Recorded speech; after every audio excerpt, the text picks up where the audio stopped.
যাবা কোথায়? তোদের গ্রামে থাকা মতো আমাকে একটু জায়গা করে দিবি? তুমি কি সত্যি সত্যি আর কোনোদিন বাড়ি ফিরে যাবো না? না। তারপরে এই গ্রামে আসা, সালমাকে বিয়ে করে সাধারণ জীবনযাপন করা।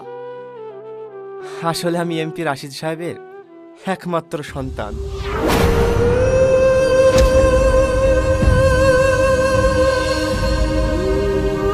ও, তুমি রংপুরের এমপি রাশিদ সাহেবের ছেলে? হ্যাঁ, আমি প্রতিজ্ঞা করেছিলাম বাবার সঙ্গে কোনো যোগাযোগ রাখবো না, কিন্তু আজ শুধুমাত্র ভাইরাকে বাঁচাতে বাবার বন্ধু অর্জুন আঙ্কেলকে ফোন করতে বাধ্য হলাম। ভাই, তুমি আমায় ক্ষমা করে দাও। আমি সামান্য টাকার অঙ্কে তোমার সাথে কত খারাপ ব্যবহার করেছি। তোমাকে মানুষ মনে করিনি, সব জায়গায় ছোট করেছি। আমি তোমার পা দিচ্ছি। আরে আরে কি করছো?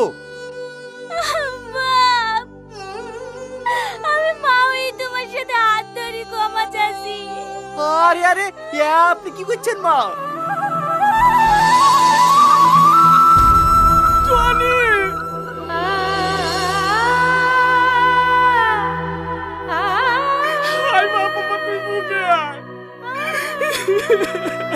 আব্বা, কাঁদো না আব্বা, কাঁদো না, শান্ত হও। আমার বলেছে তোকে বকা, তুই বাড়িছ মতো বাড়িছ। আমি আর এখন একা নয় আব্বা।